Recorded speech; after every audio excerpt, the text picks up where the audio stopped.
Buenas noches, mi nombre es Viviana Barraza. Voy a hacer el video explicativo de la presentación tarea 1, Leyes Básicas de Circuitos, de la clase de Física Electrónica de la UNAD. Y aquí muestro mi documento de identidad.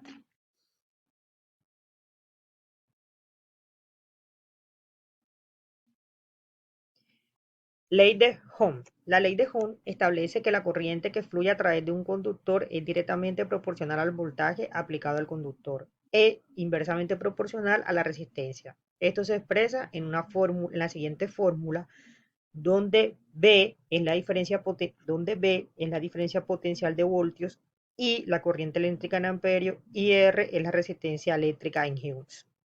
Aquí vemos cómo se encuentra representado el voltaje, la corriente y la resistencia según su fórmula.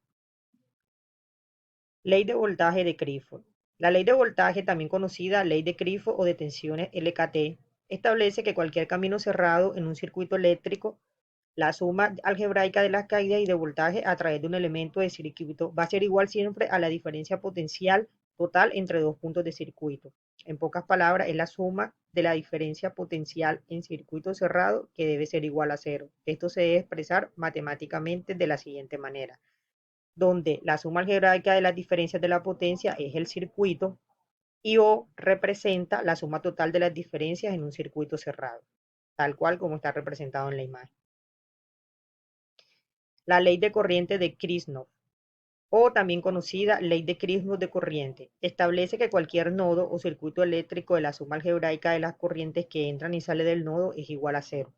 En otras palabras, la ley de corriente de Kirchhoff establece que la cantidad total de corriente que entra a un nodo es igual a la cantidad de corriente que sale del mismo. Se expresa de la siguiente manera: es la suma algebraica de corrientes que entran y salen del nodo, y O representa la corriente total del nodo. Relación de la resistencia eléctrica con la temperatura. La relación de la resistencia eléctrica con la temperatura puede ser descrita por la ley de la temperatura de la resistencia. Esta establece que la resistencia eléctrica de un material conductor aumenta o disminuye en función a su temperatura. La relación entre la resistencia eléctrica y la temperatura se expresa matemáticamente mediante la siguiente fórmula, donde R representa la resistencia eléctrica de la materia en temperatura, RT. R0 es la resistencia eléctrica del material, que es la referencia T0, y A es el coeficiente de la temperatura de resistencia, que es una propiedad del material conductor y mide la variación de la resistencia en función a la temperatura.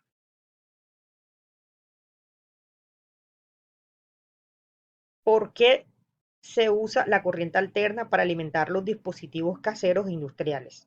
Aquí debemos comentar un breve resumen de la guerra de corriente entre Tesla y Edison. Entonces, es más fácil transportar, en primer lugar, es fácil transportar largas distancias debido a su capacidad para ser transformadas en voltaje, o más bajos mediante el uso de transformadores.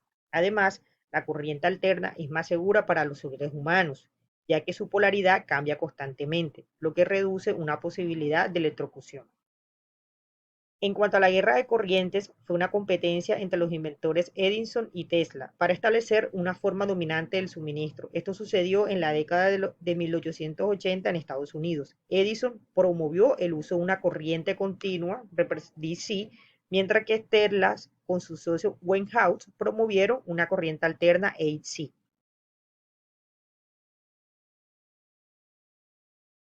Edison argumentaba que la corriente continua era más segura y confiable, mientras que Tesla y Westinghouse defendieron que la corriente alterna era más eficiente y podía ser transportada a larga distancia. La guerra de corrientes se identificó con el desarrollo de una máquina de electrocutar que utilizaba corriente alterna y que fue utilizada por Edison para demostrar la peligrosidad de la corriente alterna.